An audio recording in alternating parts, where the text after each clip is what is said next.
Good afternoon, everyone. I'm Kaitlyn Heinz, Executive Director of New York City Audubon, and I'm thrilled to welcome you to the third annual Raptorama Festival, along with our partners, the American Littoral Society and the Jamaica Bay-Rockaways Parks Conservancy. I'm being assisted this afternoon by my colleague Danielle Sherman of New York City Audubon, who will be following comments in the comment section with you today. And if you would like to ask a question, use the Zoom's Q&A function, and we'll do our best to get an answer. You might also want to have paper and pencil handy for an activity later on in the program. And with that housekeeping out of the way, I want to thank you all for joining us on Zoom this afternoon. I hope everyone is staying healthy and safe during this time. We wish we could be in person with all of you celebrating raptors today, but the show must go on, and we'd like to play a little video for you now just to get started that was produced with the American Littoral Society and the Jamaica Bay-Rockaways Parks Conservancy to give you a sense of what our festival feels like in person.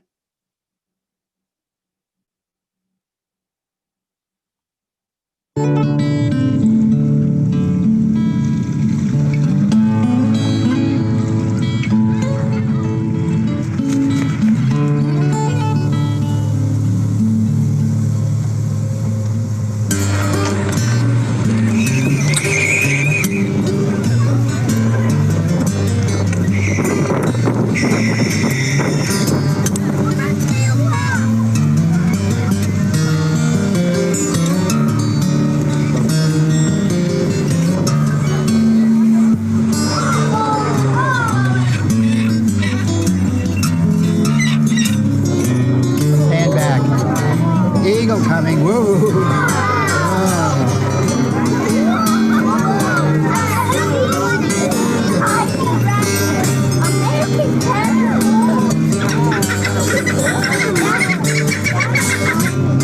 This is Raptorama. It's the first ever Raptor Festival that's a combined effort of National Park Service at Jamaica Bay Wildlife Refuge, New York City Audubon, and the American Littoral Society's Jamaica Bay guardian, Don Riepe. Raptors, or birds of prey, or species of birds that grasp, play with these talons.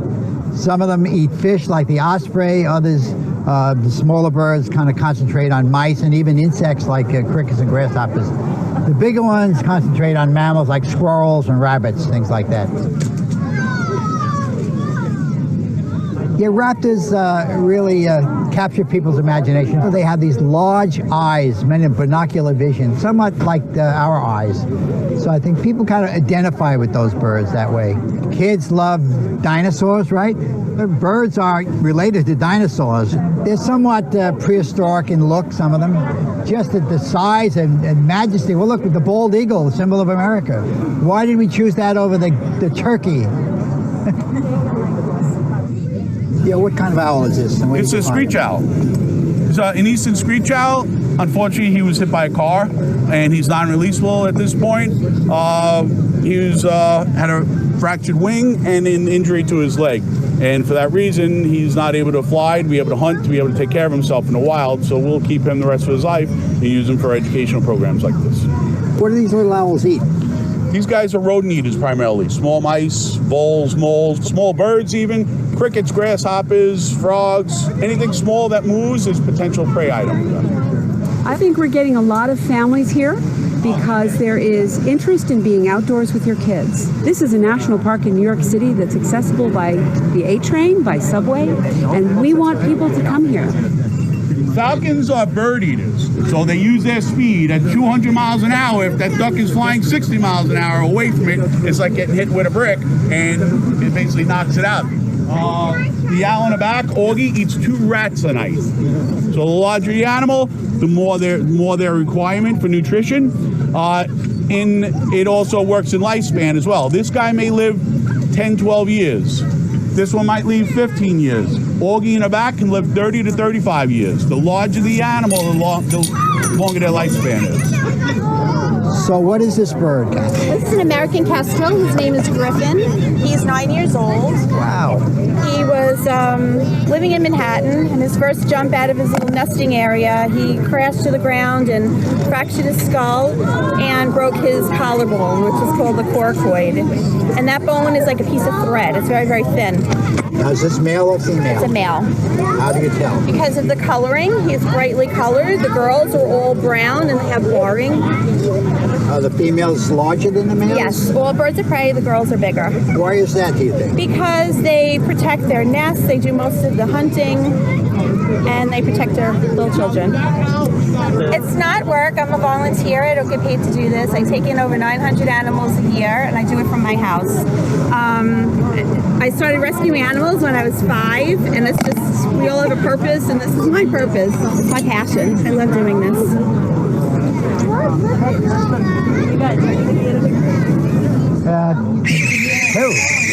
This is that sound. Not a very pretty sound. These are native to New York City, and we've found them in old buildings, abandoned buildings in places like Manhattan, Ellis Island. Hey, calm down. But they're very efficient predators of rats and mice. We've done studies of the pellets of these birds, and we found that they eat mostly meadow voles, house mice, white-footed mice, and some Norway rats as well. But beautiful birds. Look at the size of the talons on that bird. He's thinking when he sees a hand, he goes very vocal. I don't play them. Beautiful. The facial disc, it's like a parabolic sound disc. And when to locate their prey, which they're doing in very low level light, and one of the ears is lower than the top, they can kind of triangulate on prey. They'll hear a little rustling, very silently fly over. They know exactly where it is. Yeah. What kind of bird are you? Again? Oh. This is a red-tailed hawk, one of the commonest hawks in New York City, nesting in every borough. And you can tell it's a red-tail from distance by that dark belly band, the dark color across the belly. So, and also, hello, the red tail. Sizable predator, big talons. They can take fairly large prey like rabbits and you know, small possum and things like that. What happened to this bird? A homeowner on Long Island shot her intentionally. She lives in their backyard. Their backyard bordered a golf course. She lived on a golf course. She used to perch in a pine tree in the on the border of his yard and golf course. He purchased a gun. He thought he was protecting his children who played in the backyard, and he intentionally shot her. His wife called me up a little while later to report there was an injured red tail in their yard. I brought it to my vet's office. After we x-rayed it, we learned instantly that she'd been shot. She wasn't shot a mile away and landed in their yard. Her wing was pretty much... On the loose. Yeah, the owl.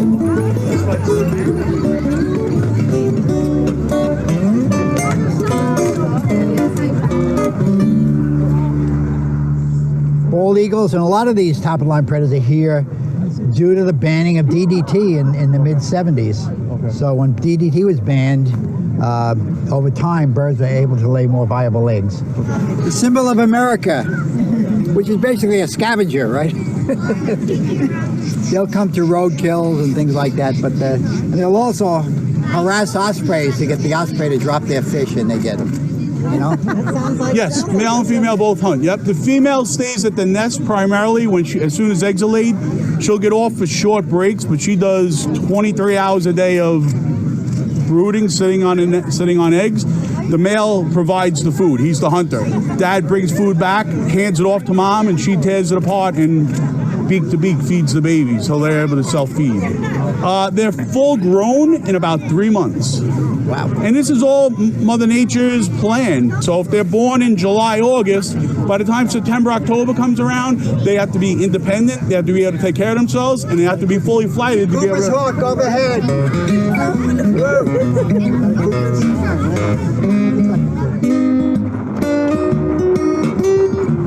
Kestrel. Yeah, so we'll get, here's another one coming. Another kestrel coming. We're at Fort Tilden, right on the beach, off Rockaway Beach here. So just 100 yards off to my right here is the Atlantic Ocean. The bayside is not far, maybe less than a quarter mile that way. This narrow strip peninsula is called Barrier Island, basically a big sand spit. That's what they follow, because this kind of wind pushes them to the coast. So let's see, what do we have here? You have to be patient. Oh, right up overhead. Yeah, oh yeah. Small birds look like kestrels. Let's see. There's another bird way out there heading. What is that? That could be a peregrine. Whoa, he's really moving. Oh, yeah, there's a hawk right there. That's a Cooper's hawk. Maybe we can get out of the wind a little bit over here. A little better? Oh, we just were buzzed by a, whoa, that was a merlin. See that guy? Whoa, look, he's going like 60 miles an hour. These birds are really moving. You got to be quick to see them. Oh, there's a hawk right there. Right over the water, sharp-shinned. Right behind us, a merlin just zipping by. Look at where he's diving on a small bird there. Look at him. Wow. All right, let's keep our eyes out here. Oh, big bird. That's a hawk, a red-tailed hawk. A pigeon. Hey, pigeons are very good flyers. Pigeons can fly at 60 miles an hour. You know?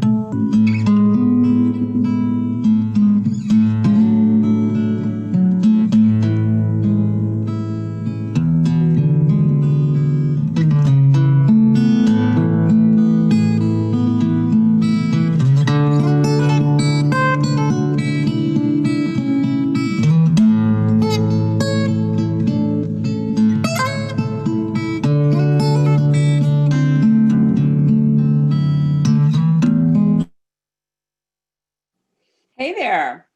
Wow, I remember that runaway owl. That was pretty wild. And I really do miss being at Jamaica Bay with all of you. You can visit the Jamaica Bay Wildlife Refuge, but unfortunately we just can't do a large group event there this year. So I think it's important to say that Jamaica Bay is not just a great place for humans to explore. It also provides vital habitat for New York City's birds migrating along the Atlantic Flyway. And Don Riepe from the American Littoral Society is here now to tell us about the work that's being done to restore the populations of two important raptor species at Jamaica Bay, the barn owl and the osprey.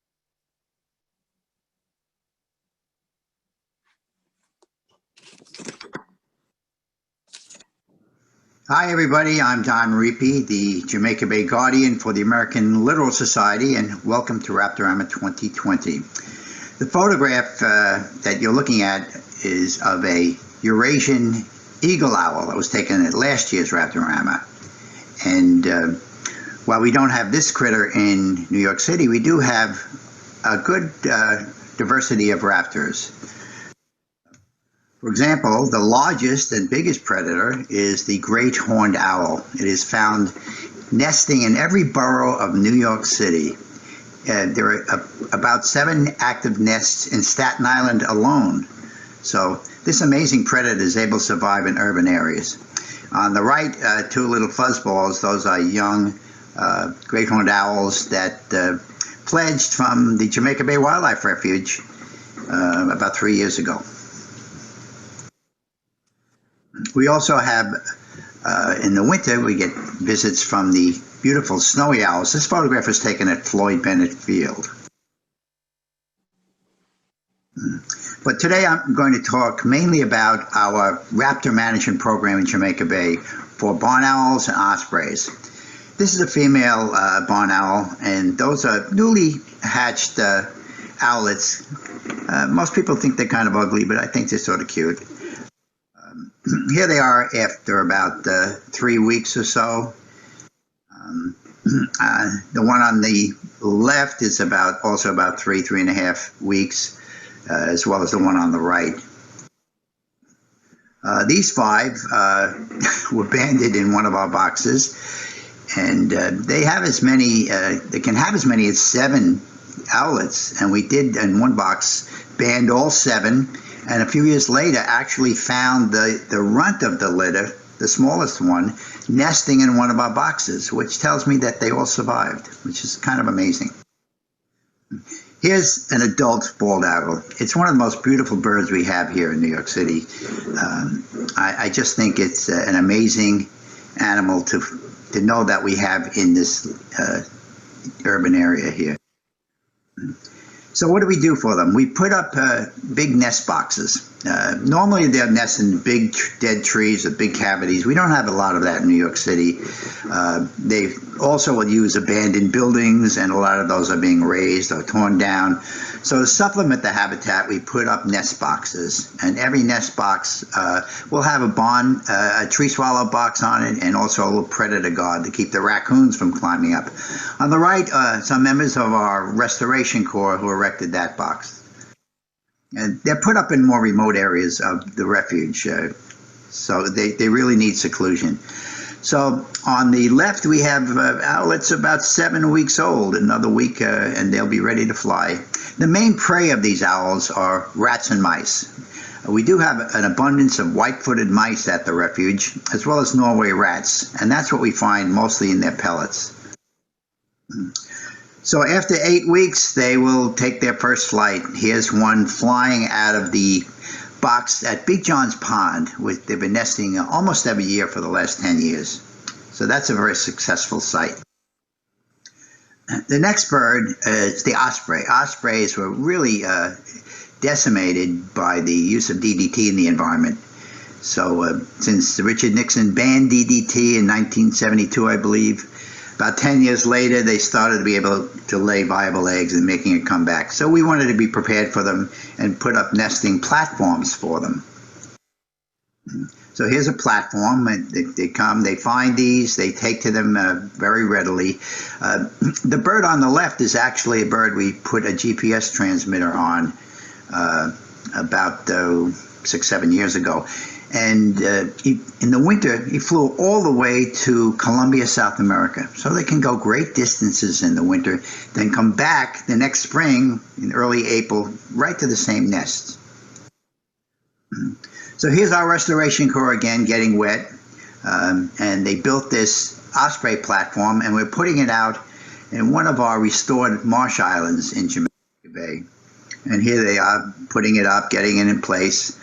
We make sure it's secure. And this particular platform, the very next year, had young. And here's another one on another one of our restoration islands with another group of our Restoration Corps members.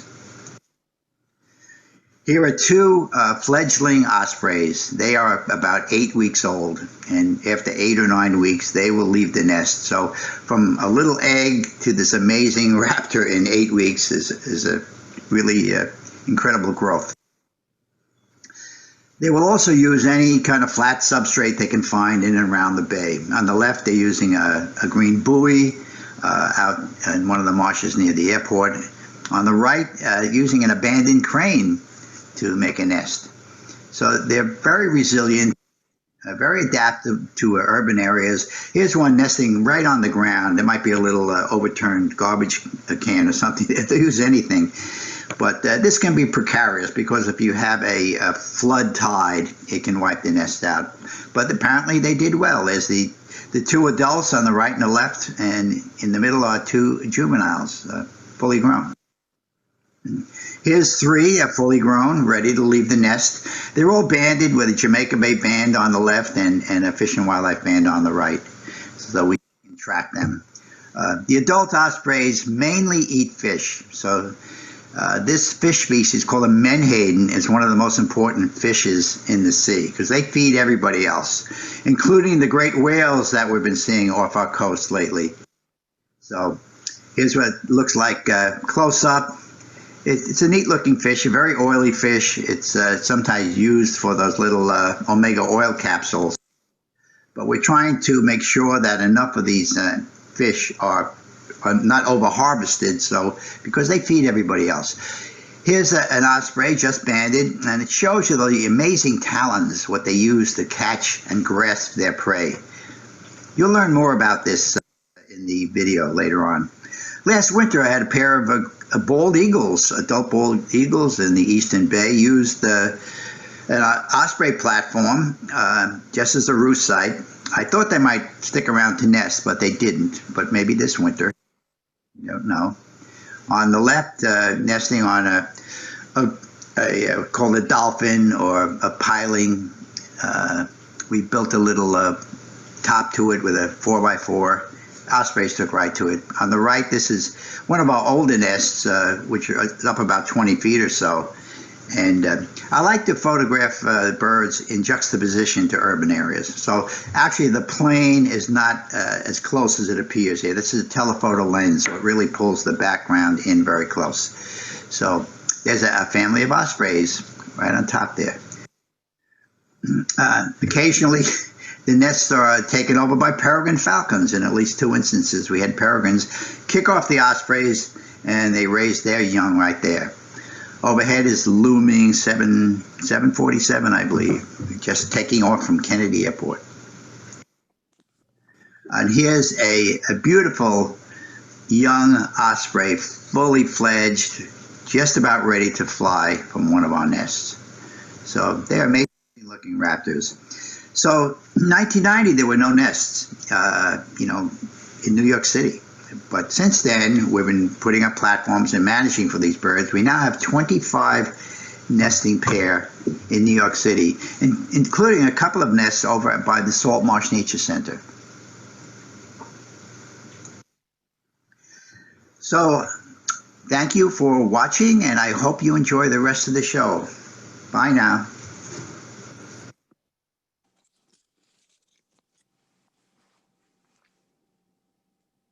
Hey there. I love those claws. And thank you, Don, for pointing out the importance of the menhaden. A whole healthy ecosystem in the bay is important to all of the birds, the raptors, the prey birds, and to the health of the whole system. So thank you, Don. We're going to be hearing a bit more about that osprey program later on, so stay tuned. Next up, we have birder guide, content and special projects manager Todd Winston from New York City Audubon to teach us all about the different raptors we can see locally and how to identify them. Take it away, Todd. Hello, everybody. It's a pleasure to be here today. And as Kaitlyn said, I am going to be giving you a quick review of all of the various. So I'm apparently fighting with Danielle for control of the PowerPoint. Sorry, Danielle, I think I just screwed that up. So do what you need to do to fix my error. So I'm going to be giving you a quick review of all the different raptors that we can see in New York City, or at least a lot of them. There are a lot of birds of prey in New York City, so I can't cover all of them, but I'm going to cover most of the families of raptors that we can see in New York City that include all of the characters you can see here.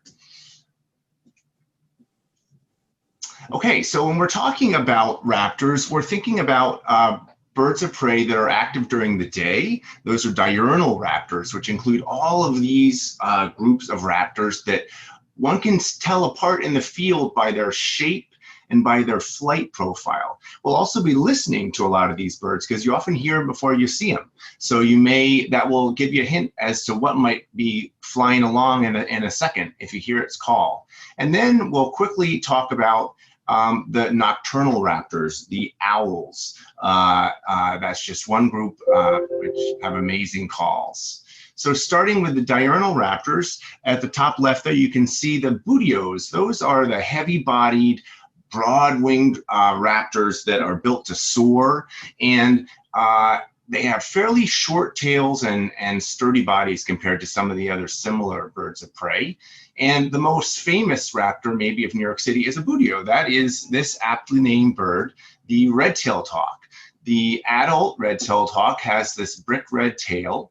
And if you listen carefully in films, anytime any raptor appears, whether it's a hawk, an eagle, a vulture, you almost always hear a red-tailed hawk call because it's such a sexy hawk sound. Listen carefully and you can hear it.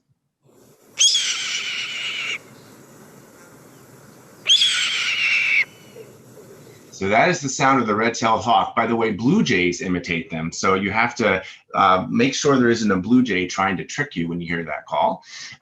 You can see on the right there a juvenile red-tailed hawk. And I point this out to say that juvenile red-tailed hawks or immature birds do not have the red tail. So that might fool you. They have a finely banded tail, as you can see on the right. But as Don pointed out, all red-tailed hawks have that belly band pattern across their white underside.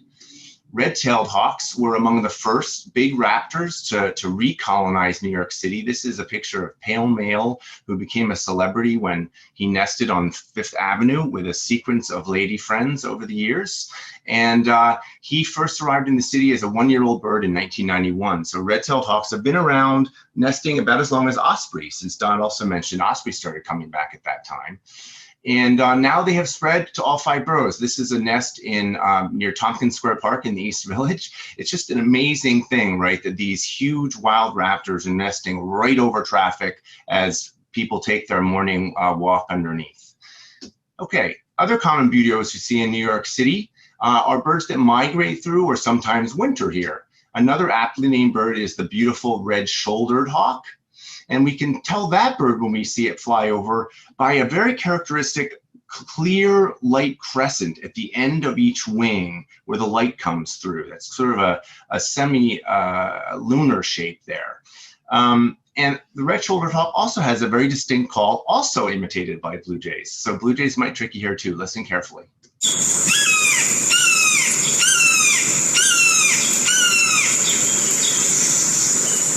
You often hear that bird before you see it, so it's good to know that call. And the last buteo we'll look at is one of the most common migrants. They migrate through our area in the thousands, and if you go to a good nearby hawk watch spot like Hook Mountain, you can see 1,000 or more broadwing hawks fly over in huge what they call kettles that float up on the rising currents of warm air that we call thermals. And we recognize them by that dark band at the back of the wing and what appears to often to be in the field a single black and white band across the tail.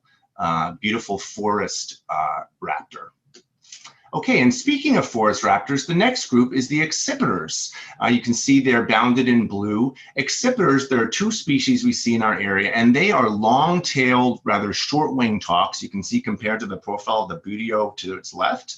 And they are adapted to hunt in forests, fly through trees very quickly, and get where they need to go.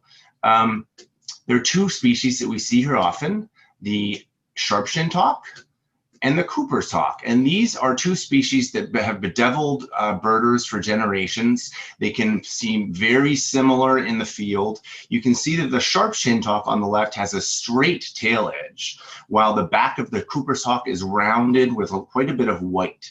The Cooper's hawk is a larger bird, and as Don mentioned, the female birds are large, but there's almost an overlap between a large female sharp-shinned hawk and a small male Cooper's. So birders will continue to argue about the idea of a sharp-shinned versus a Cooper's hawk, I think, for as long as birders exist.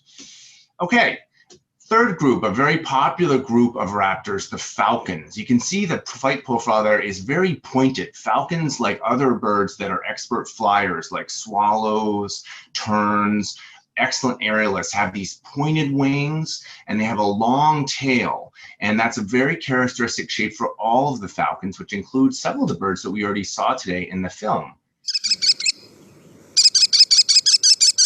This is a common sound in the city, once you know it. That is the kestrel. We saw the male American kestrel earlier, really beautiful bird with that rusty orange and blue. And the female is a little subtler, but has a beautiful pattern. The female and male kestrel nest all over the city. It's really the most common raptor in New York City.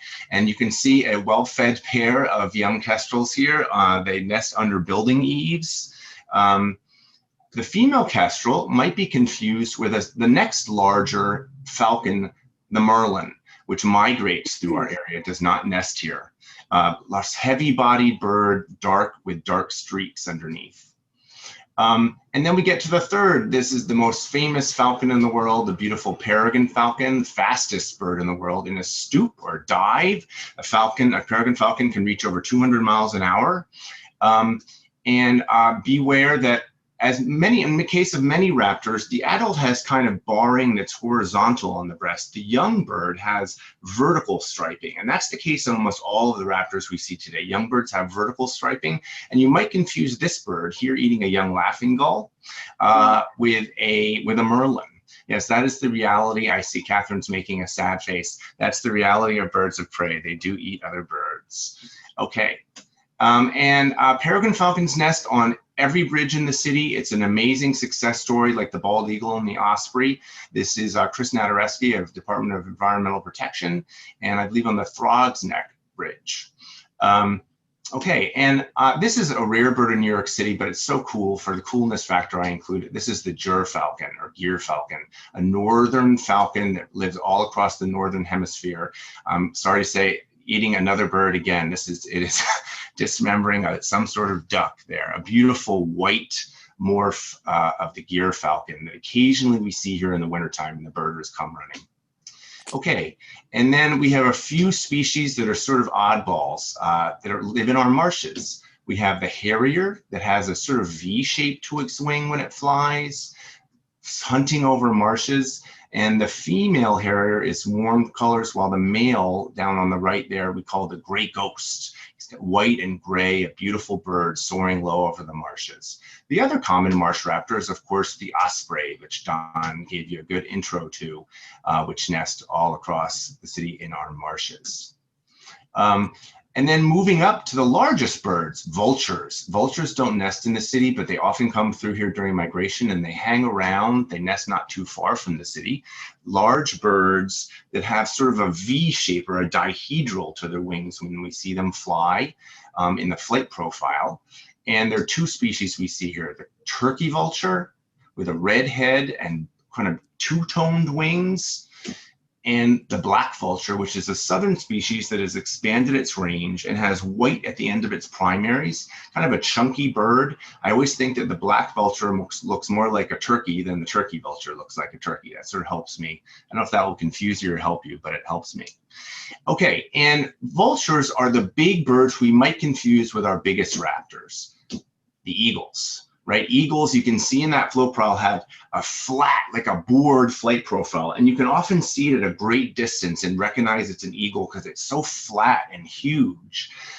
The bald eagle is our most common eagle in the city. They've expanded their numbers and have wintered around the city for a number of decades, and we hope, as Don said, that they will soon nest here.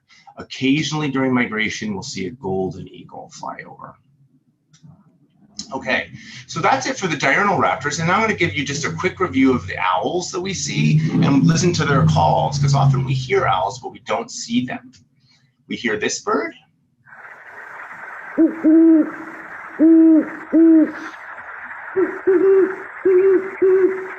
We could hear the male and female great horned owl. The female is larger, but she has a higher voice. The male is smaller, but has a deeper voice, which is interesting. They call back and forth to one another. How about this bird? That's great horned owl. Another owl with ear tufts, but much smaller.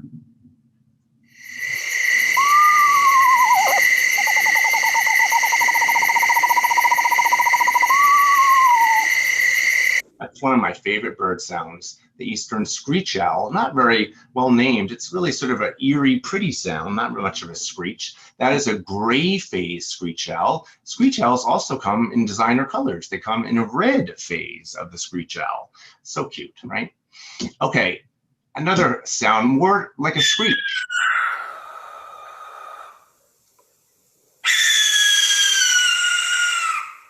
The video of this bird was so great earlier. The barn owl has a crazy horror film screech that you can hear as it's hunting over fields and marshes. And how about this bird, another round-headed owl.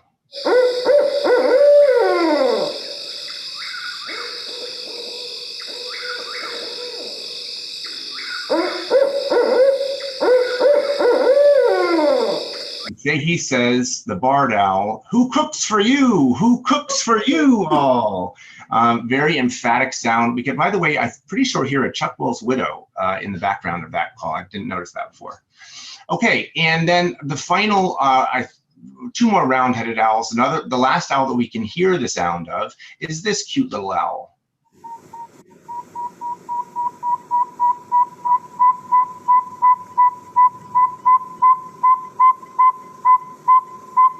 is the sound of the saw-whet owl. I don't know how many people in the audience know what a saw-whetting sounds like, but it sounds a bit like that. And this is the cute little saw-whet owl that migrates through and sometimes winters in our area. You can see how small it is because that's a tiny, poor little deer mouse that had bad luck that day that the saw-whet owl has caught. And our last owl is a bird we don't usually hear, and we saw a picture of it earlier. Just again, for coolness factor, I must include it. That is the beautiful snowy owl that winters here from the high Arctic. Some years we see a lot of snowy owls. We see males that are almost all white, and we see females that are more barred. I always think this bird looks like it's taking a stroll in leisure pants. Young birds and females have barring that helps distinguish them from the males. Okay, and that's it for our quick crash course. Thank you to all the photographers. And if you have any questions, I'm Todd Winston. Feel free to email me at my email, twinston@nycaudubon.org. And Kaitlyn, I will hand it back to you.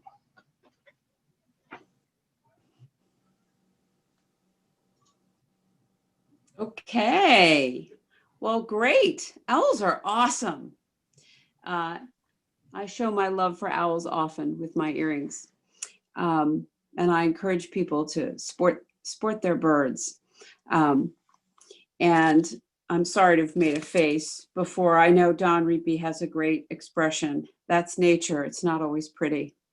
But we learn to live with it because it's important that there be healthy prey animals for these birds of prey.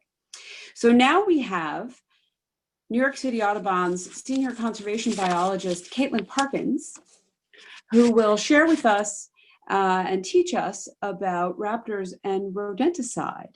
Take it away, Kaitlyn. Hi there, my name is Kaitlyn Parkins and I'm the Senior Conservation Biologist for New York City Audubon. Today I'm going to talk to you about how you can save raptors by advocating for and using bird-safe rodent control methods. All right, so as New Yorkers, most of us are intimately familiar with rats who can actually be really cute, especially when you watch them in the subway, but they are a real risk to public health. They do carry and transmit a lot of diseases, and so we don't want them in our homes, in our parks, and where we live. And that means that homeowners, renters, landlords, city agencies all struggle with how to reduce and control rodent populations in the city. And one of the most common methods that's used is the anticoagulant rodenticide. So a lot of you have probably seen these signs in the subways or in parks or seen these bait boxes around. These boxes usually have a hole that the rat can go into, and inside is an anticoagulant rodenticide bait. They work because when the rat eats the bait, it stops their normal blood clotting activity, which eventually causes the animal to die.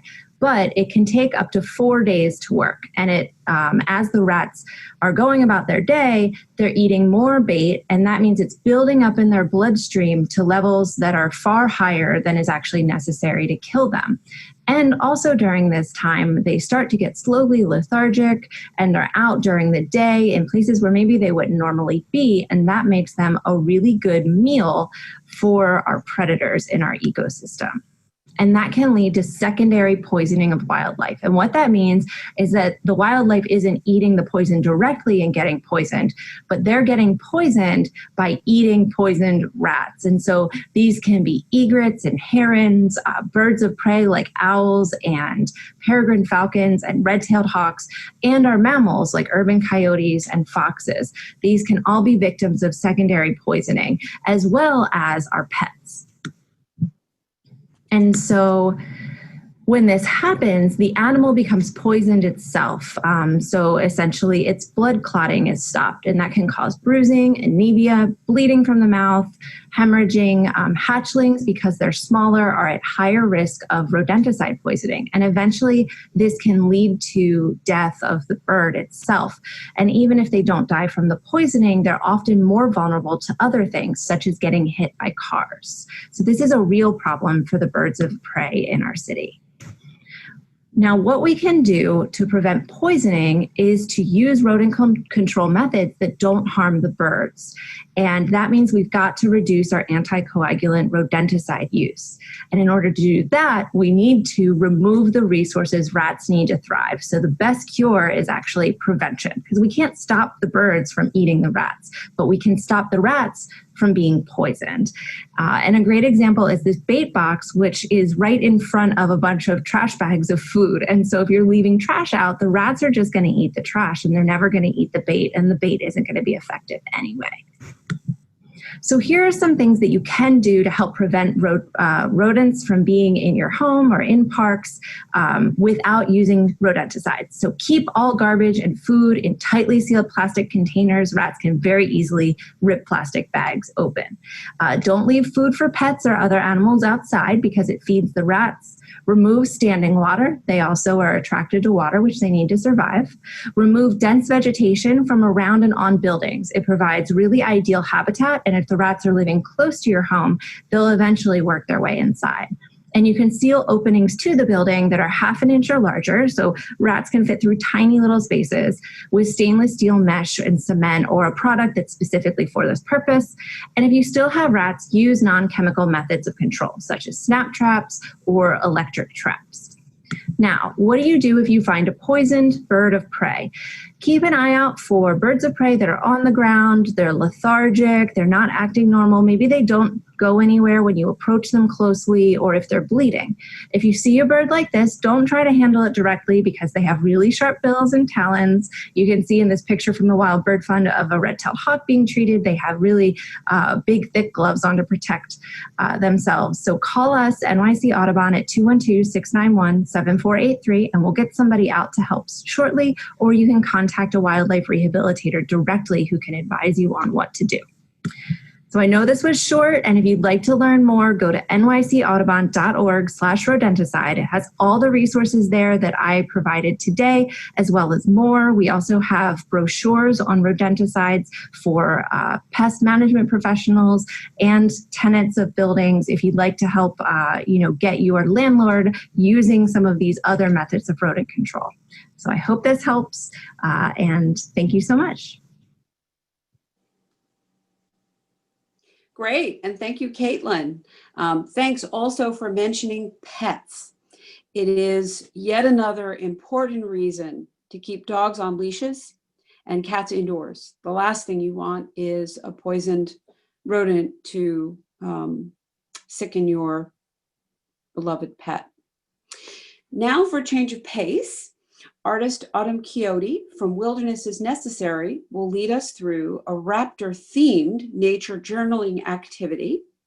And all you need to follow along at home is a sheet of paper and a pencil. And here we go. Hi, everybody. Welcome to Raptor Fest 2020, the virtual edition. I'm so happy to be participating again. I am Autumn. I'm NYC Audubon's artist in residence on Governor's Island, and I am also a naturalist. And today we're going to work on a little exercise to get you started doing some nature journaling. But before we start, I wanted to introduce you to my friend. She is an eastern screech owl. And she's thrilled to be here, as am I. And that we're going to use her as a little inspiration for our nature journaling today, right? Yeah? So let me go sit her on a perch and we'll get started.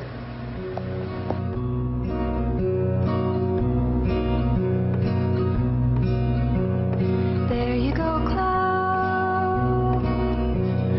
There you go, sun. East to west. Okay, so you just met Artemis, my eastern screech owl friend. And eastern screech owls are teeny tiny raptors. They're not the smallest raptors, but they are pretty teeny tiny. So in honor of Artemis's teeny tiny little fierceness, we're going to make a teeny tiny little nature journal. And lucky for you, and me too, the list of materials that you need for this is also teeny tiny. All you need is a piece of regular old printer paper, a pair of scissors, and something to write or draw with, a pencil, a pen, markers, whatever. Super easy. So the first step is we're going to lay out our paper and we're going to start to fold. We are going to make 4 folds, halving it each time. So this is the first fold in half. And I'm using a bone folder here for sharp edges. You don't need that. Then I'm going to, my second fold, half it again. And again, you could just use your finger to make sharp edges. Third time in half. And the last one is going to be the hardest one because it's thicker. You're going to have to kind of push it down harder than normal just to get that edge. And at the end, when you open it up, you should have 4 rows of 4 rectangles. There you go. Now, here is where we get to break out the scissors. All right, so I've drawn on here where you cut and where you stop. We're going to make 3 cuts. So the first one starts here and stops there, second stops there, and the third stops there. At the end, it should look like this. Shoop, shoop, shoop, shoop. Now, you're going to start folding it. So starting from the first square, rectangle, fold it forwards like an accordion, backwards like an accordion, forwards, backwards, forwards, backwards. There it is in fast forward. And at the end, you'll have a little booklet. Okay, so you folded your nature journal. What now? Let me show you mine. So as I said, I used Artemis as my muse, and there she is, the eastern screech owl. And then on the inside, on each page, on one side of the page I drew a picture, and on the other I used 3 writing prompts that I'm going to tell you about. Now, on mine, particular one, I chose to, because I'm focusing on Artemis, I chose to focus on all the parts of Artemis that make her an amazing raptor. So her silent feathers, her sharp talons, her beak, her eye. So I'm still working on her eye page, so I'll show you that one. So this is the beginning of the page. There's Artemis's eye. And then my prompts for the other side of the page go like this.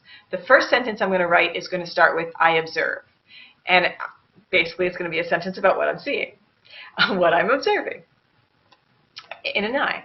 The second sentence is going to be, I wonder. It's going to begin with, I wonder. And the third sentence is going to begin with, it reminds me of. So I hope that those 3 prompts get you thinking about things and creative writing and creative ways to express yourself. Now, you don't have to do it the way I did it. Of course, you can do it any way you like. For instance, you could choose to focus on a different raptor on every page. You can even use the rest of Raptor Fest to inspire you to draw some raptors in your book right now. And then write about them. That'd be really awesome. So I hope you guys enjoy this project. I hope you take your tiny nature journals out wherever you go and start drawing and writing. And I hope you take lots of pictures and share them with people. So enjoy the rest of Raptor Fest. Thanks for playing with me. Bye. There you go, sun, east to west, till the day is done, shining.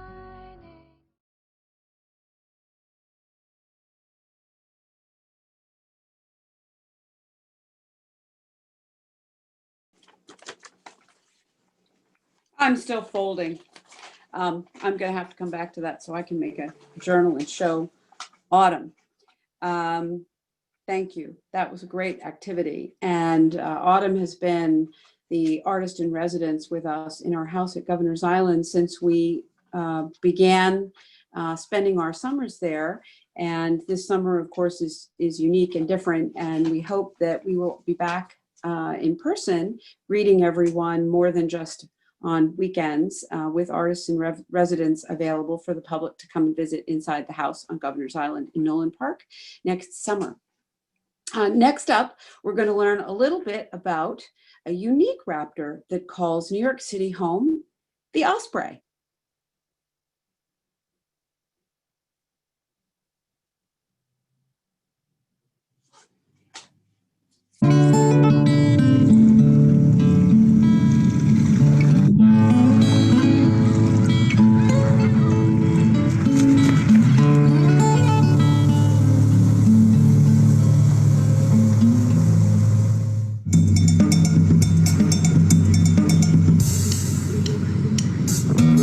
Hi, I'm Don Riepe, the Jamaica Bay Guardian for the American Littoral Society.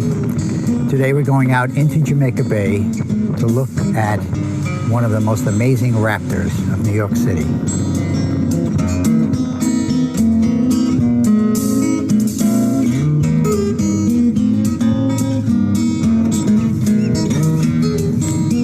We're here in Jamaica Bay on Joko Marsh, the biggest and best marsh in the bay, and I'm standing next to a platform nest of ospreys.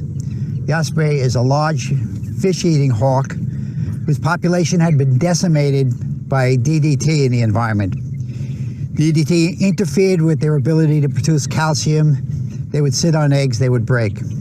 But since DDT was banned by executive order by Richard Nixon, I believe it was 1972, the osprey has started making a comeback. So in 1990, there were no nests in New York City. The first nest occurred in Jamaica Bay. Once we saw the ospreys were making a comeback, we started putting up more nest sites for them. Today we have 25 nesting pair in Jamaica Bay, so this bird is fully restored to the bay. This very fierce-looking predator is actually pretty docile. They really never attack people. They're fish-eating birds. We've tracked them. We had a GPS harness on at least 2 different birds. One went to Venezuela in the winter, the other went to Colombia. So they travel great distances in the winter to their winter grounds. Then they come back here in early spring. So these 3 birds should be flying in about a week or 2 at most. They'll learn how to hunt, how to catch fish. So they're almost fully grown. It's just beautiful. You notice the reddish eyes. It's a really beautiful bird.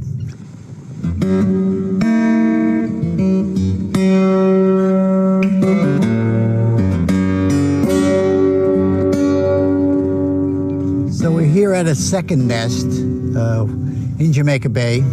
It's on Yellow Bar Hassock. This was actually the site of the first nesting pair of ospreys for New York City in most of last century. So in 1991, we had our first nest on the other side of this island. This is a fairly new nest, and we have 2 young birds up here, about 4 weeks old or so. Just to give you an example of what they're feeding on, here's the remains of a sea robin, half-eaten sea robin, that actually more of a bottom fish that they brought into the nest. Their main prey is actually menhaden, surface-feeding fish. But we'll leave this here. They can finish that a little later. How are we doing? Let's see, these birds should be banded. Here's one. Here's one. He's got, ouch, okay. Easy, easy.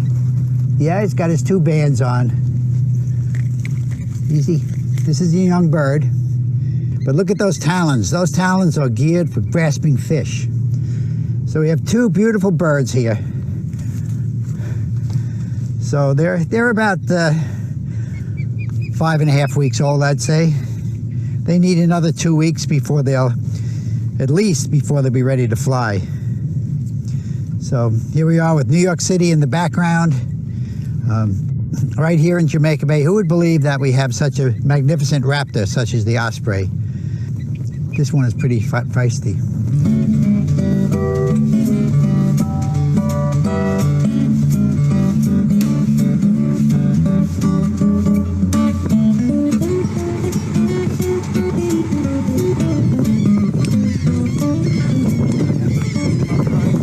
So this has been a very successful year for the osprey. Most of the nests have 3 young, which may be due to a good population of menhaden in the bay. I'm holding a menhaden, or bunker, a surface-feeding fish that is one of the most important fish in the sea. It is also the prime food resource for the osprey. Since it's a surface fish, they're easier to catch. When we had the first nest in 1991, and since then we've been banding almost every year.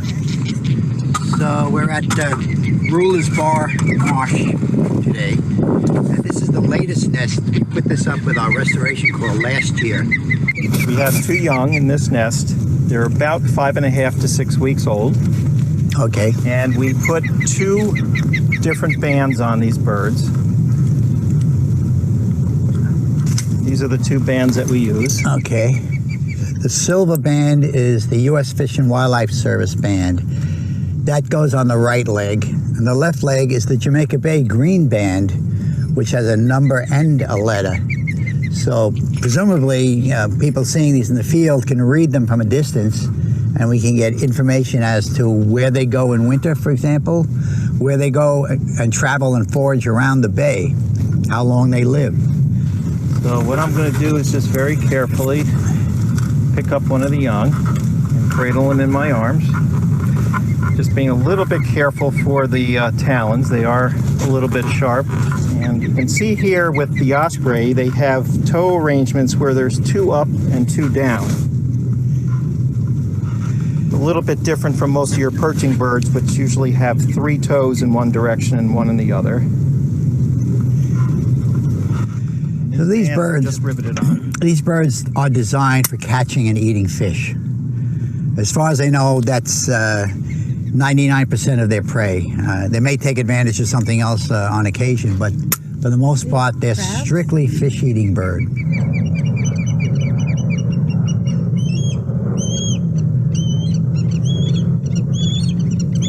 Okay. Your movement should be very, very slow. Very, very slow. I'll let him bite me. That's fine. I don't mind that. He's biting. Yeah. Yeah, Chris doesn't mind if they bite him, and I don't mind if they bite him either, so it's fine. Wow. I'm going to readjust him just to fold his wings a little bit better so he doesn't get hurt. There we go. There we Looks go. like a dog or a cat when the hair on their neck or head goes up. That's getting my hackles up. You know, the feathers in the back of the head. Okay. And you're done. So we're all done. I'm going to let him stretch his wings once again. Get a little stretch here before I put him back in the nest. Okay. Beautiful. And there. So we're all done.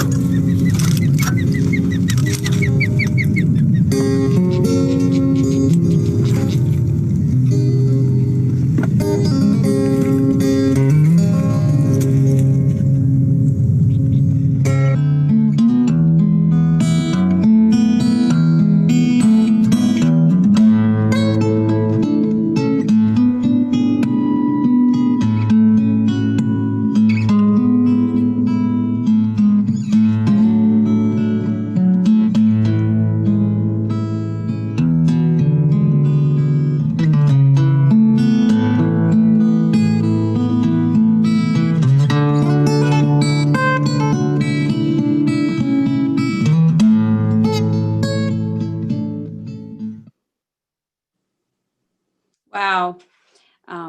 I never get tired of seeing raptors up close, and it's really, really important that we work hard to conserve these birds, and banding them and following them and working with U.S. Fish and Wildlife and all of our other partners really helps us to conserve these birds. And make sure that they will be there for our children and our grandchildren, and so on and so on.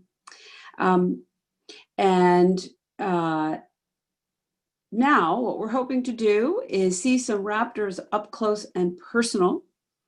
Local raptor rehabilitator Bobby Horvath, who you saw in the earlier video from last year's Raptorama Festival at Jamaica Bay.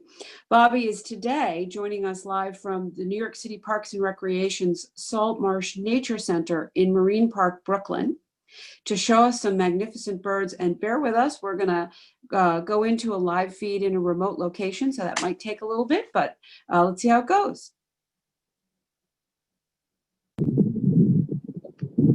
Are we good? We're good.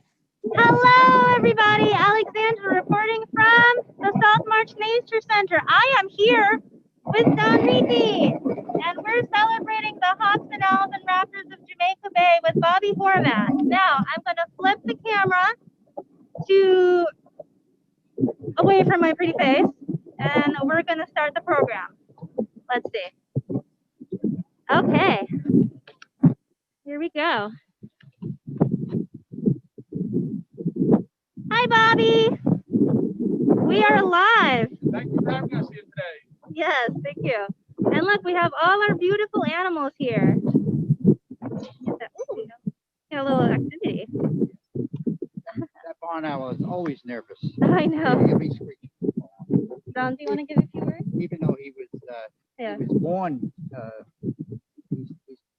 he's not in the wild. He was born in their house today.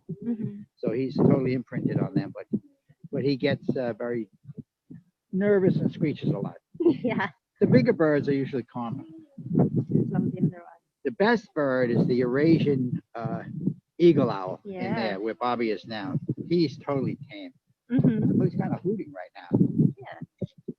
Yeah, he's my favorite. Does Bobby want to use the mic? No. Okay. Right. And over there in the corner. Can y'all see the bald eagle in the back there? Yes. All right. Now, here's a great thing for all you to do while you're watching is to see if you can name all the hawks and raptors on your own. Bonus points if you can name them all. I can only name a few.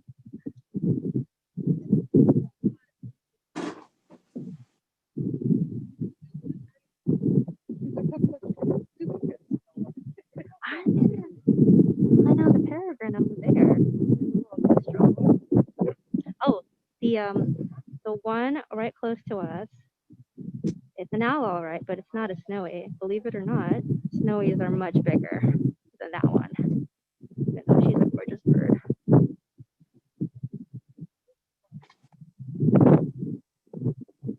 Yes, to Darja. Good job. Our eagle's getting a little feisty.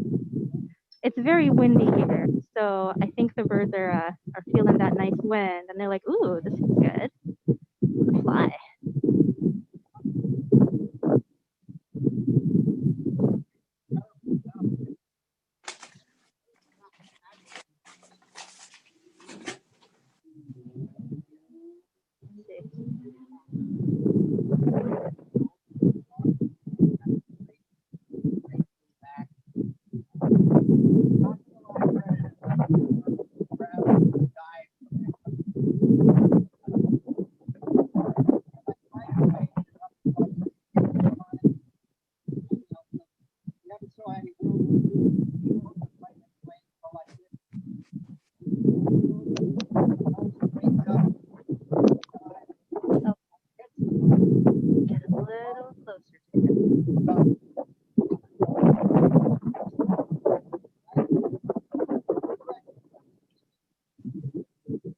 This is another falcon, right?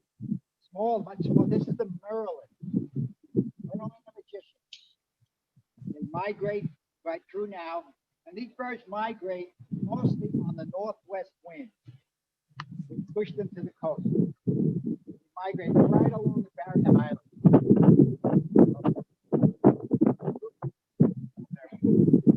So these typically hunt other birds. Same thing with a rat. So the bigger ones catch rats, larger rats, maybe even a rabbit. These guys mostly shorebirds.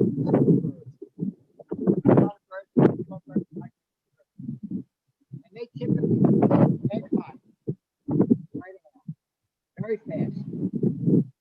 This is the smallest of the three. This is the American kestrel.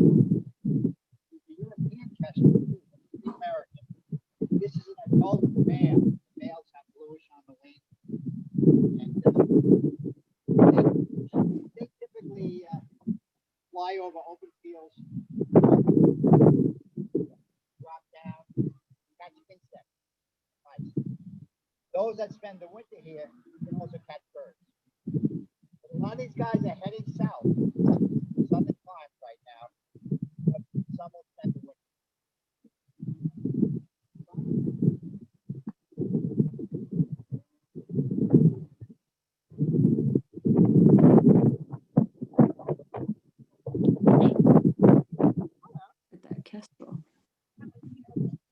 So if anyone's here, this is the Merlin. I'm learning my hawks and falcons today too. I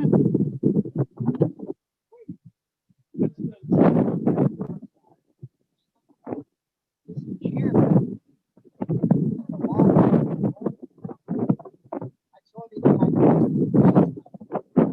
northern part of Iceland. That's very rare here. You see them every once in a while come down. That's the peregrine. He's number one in size. Number two, three, four. So we got the four falcons. What do you look at? This is a beautiful peregrine. Hello. They also have that the black markings. You ever watch football players, baseball players? They put the black under their eyes to deflect glare. Somehow work with that. It's also like war paint, I think, for them. But these guys, the black feathers are somewhat thicker and more durable. And they're diving at great speed. They can tolerate a lot more air pressure. So, and look at the talons in relation to that.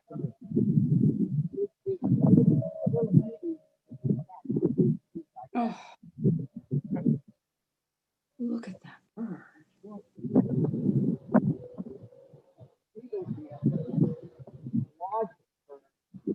Golden eagle. We rarely see golden eagles on the coast, but they do migrate up north in places like Oneonta. There's some place up there, I think it's Franklin Mountain, where they can get a couple of hundred of golden eagles on a really good, year migrating through. But it's rare we see them occasionally at Breezy Point, Fort Tilden. The bald eagle, which was once endangered. A lot of these birds were endangered. They're top of the line predators. So when DDT was working its way through the environment, it interfered with their ability to produce calcium. So they would lay brittle eggs. When they sat on the eggs would crack. So when DDT was banned by executive order, I think it was 1972, by one of our great environmental presidents, Richard Nixon. So 100 years from now, Richard Nixon may be better known for his environmental activity than Watergate. But he banned it 10 years later. It worked its way through the environment. The birds started laying viable eggs. Population started to build up. A lot of these birds were hacked back into the wild. We took, in fact, the particular race of the peregrines probably I think they took them, and Bobby, you can correct me on this. They get their birds from Alaska, where these were tundra birds that were reintroduced to the Northeast. Canada and Alaska, yeah. Right, so the original race of the peregrines, I think, had been extirpated. That's a good word. Look that word up. And Let's of get course, close to the those golden eagle. Look at the golden feathers on the back of its head. These are large feathers.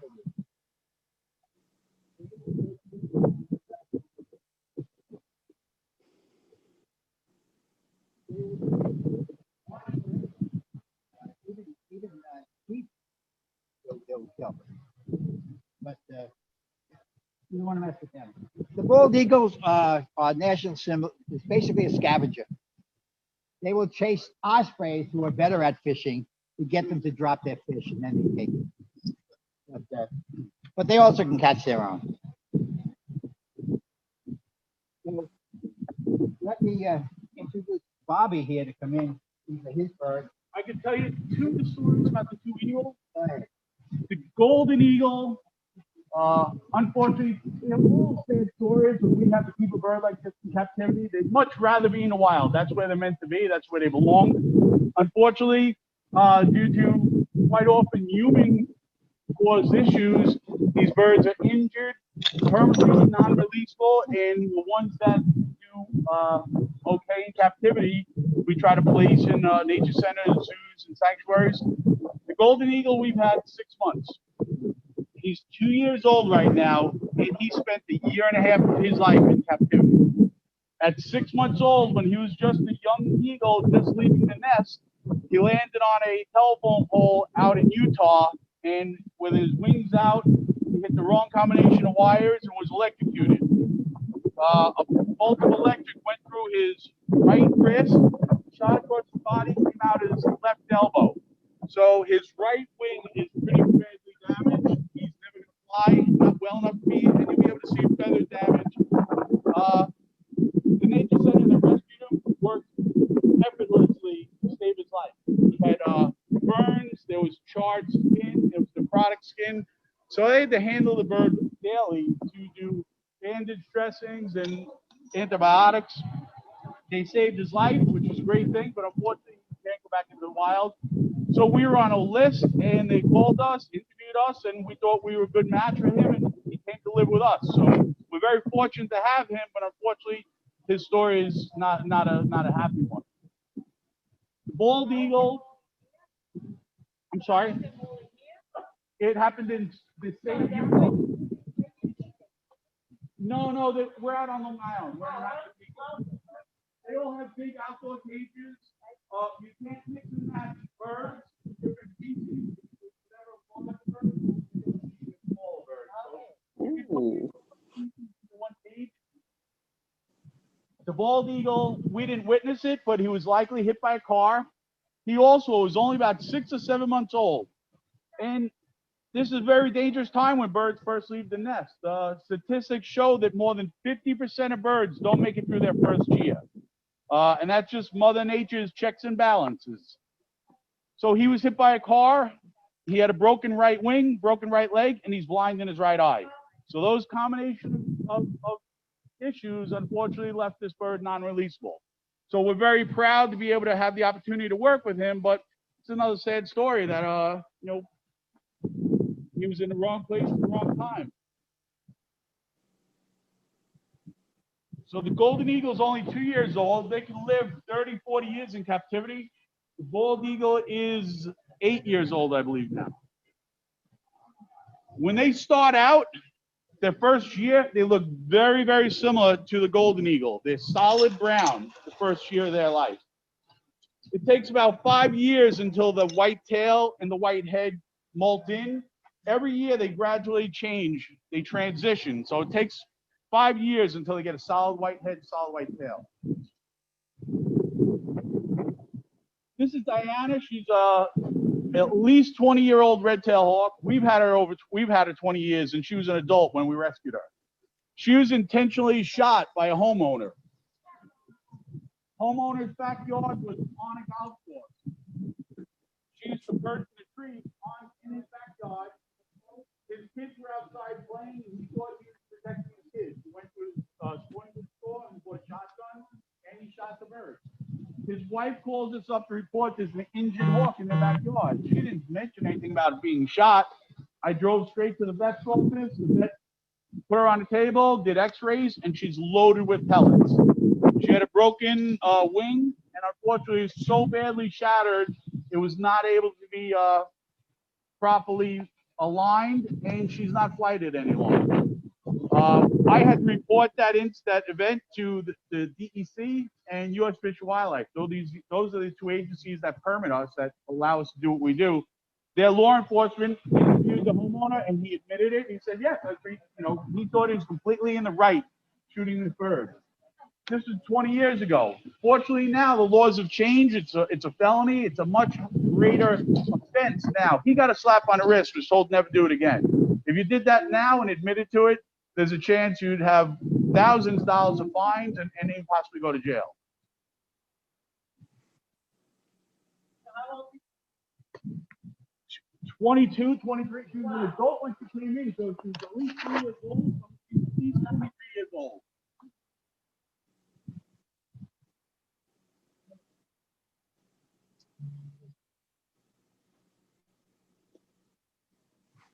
Anyone have any questions?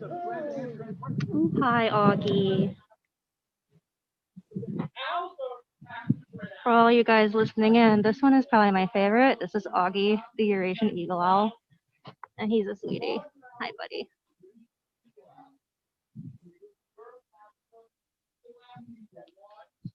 around the world.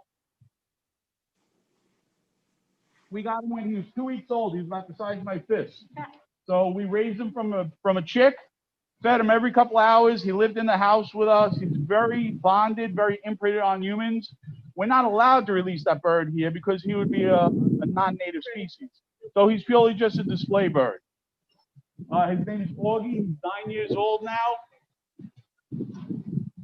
now. Very similar to our great horned owls. They're very closely related. Their coloration, their size. So basically, they're Europe's version of our great horned owl. The barn owl isn't very common, but they are in certain areas of here, Lower New York. There are certain pockets of Queens or the Bronx where there are barn owls nesting and breeding, actually. They like open, grassy areas, just the perfect barn owl area. I don't believe there's any here that we know of, but it's the type of territory that they prefer. They don't like wooded areas like other owls prefer, like open, grassy areas to hunt. They eat 6 to 10 mice a day. So if you had a mom and a dad, and inside their nest, they might have up to 6 or 7 babies. So you're looking at 70, 80 mice a day that they have to eat to provide nutrition for the adults and their babies. So they're extremely valuable to have around, in rodent control.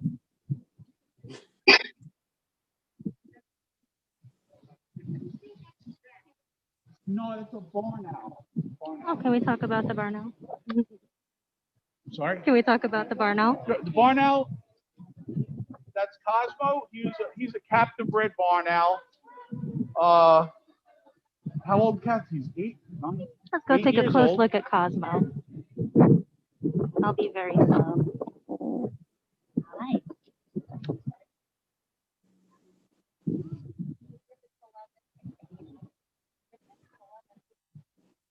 He's sleepy. All right, Cosmo. Yeah, Cosmo's the best. I have no favorites.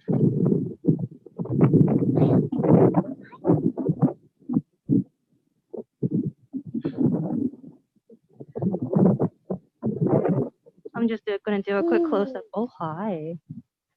Oh, he hooted at me.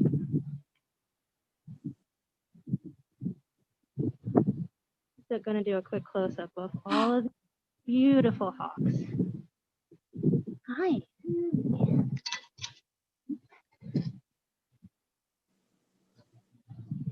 And this is the red tail.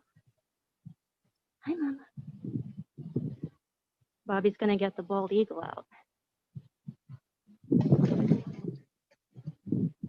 Hi, Lady. Ah.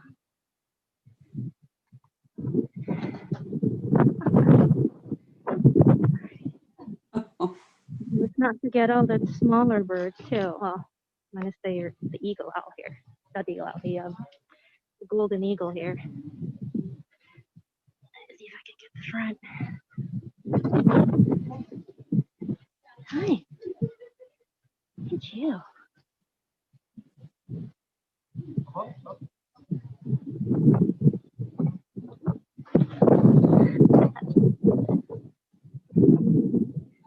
So the nice thing about this event is what Bobby typically does is he walks around with the animals and show people. Hi.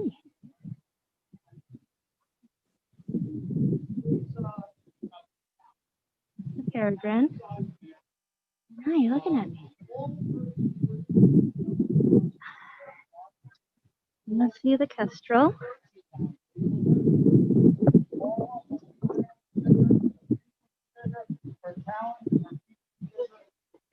He's very small but very fierce.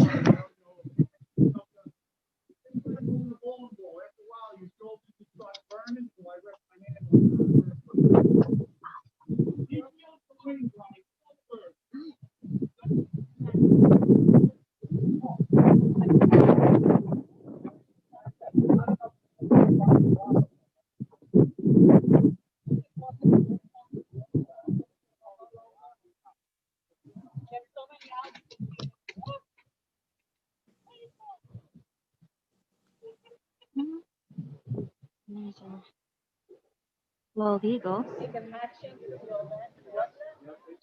Technology is really illuminated a lot of people, you know, it has brought a lot of people knowledge and experience. Still, Here we go. nothing beats seeing them out in the wild, but it's the next best thing, though. You know, there aren't eagles everywhere, so that's an amazing. 2 years ago, I flew down. Oh, sure. Yeah. I work for Taunton. There are eagles there. I started seeing Yep. They go back and forth across the bay to they're like large estates on the east side, right across the bay. So they go back and forth. Bobby, I'm okay like this? Good. All right. Hi.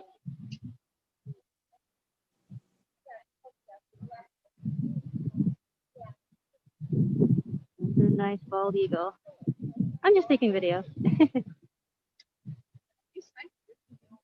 Yeah, he's got a lot of energy. Yeah. 8 years old.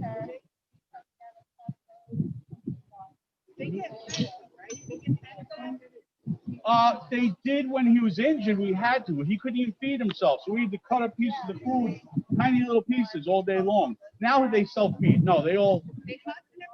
No, we give them frozen, thawed-out food, put in their cage. Yeah, they're not killing anything. He gets a lot of fish. 1 minute. Unfortunately, there was an accident out on Long Island. There's a fish hatchery, Cold Spring Harbor, and one of their pumps malfunctioned, and they had a mass die-off, and they called us up, and we drove there. We picked up a couple thousand trout, so we loaded out. You know, we have the food was ready to be. You know, they're adult trout that were going to be released into the wild. So their loss was our gain. He's eating very well. They don't eat fish. What do they eat? Any sort of rodent. In the wild, they'll catch rabbit, squirrel, woodchuck, anything like that. We buy frozen rats, so we alternate. He gets frozen rats, he gets fish. If a deer, they can't kill a deer, but if a deer gets hit by a car and dies something out in the field, these guys will find a carcass like that and will eat off it for days until there's no meat left on it. So deer meat is a very, very good part, part of their diet. All right, everyone. Well, that is a wrap for our recording of the live portion of the Raptor Festival. We really hope that next season, next October, we'll be able to invite all of you in person, because this is just such a fantastic event. And just you learn so much about the hawks and raptors of Jamaica Bay. So thank you very much for joining virtually, and I hope I did a good enough job of showing off all these beautiful birds to you guys. All right, well, we're gonna get the next crew of people in. So everyone take care. Thank you for joining us live from the Salt Marsh Nature Center.